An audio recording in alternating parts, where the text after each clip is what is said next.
আর বন্ধুরা চলে এলাম উঠোনে।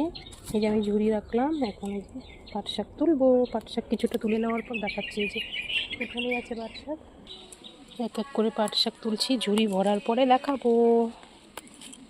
শাকগুলো দেখো আমি বড় বড় করে বেছেছি, আবার ছোট করে সুন্দর করে ভাজবো। এই দেখো আমি কত লম্বা হয়ে গেছে পাট শাকগুলো, তাই কাঁচি দিয়ে কেটে নিলাম।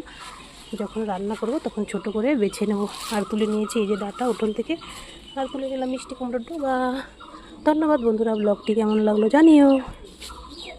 সবজি তুলে নেওয়ার পর চলে এলাম রান্নাঘরকে। সবজি টবজি বানিয়ে নেওয়ার পরে শাক পাতা সব রেডি করে নেওয়ার পরে ধুয়ে নেওয়ার পরে এই যে আজকে বাঙালিয়ানায় রয়েছে টাটকা পাট শাকের ঝোল।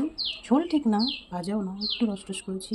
আর রয়েছে করলা ভাজা, আর করেছি আমের চাটনি, পাতলা আমের চাটনি আমার পছন্দের।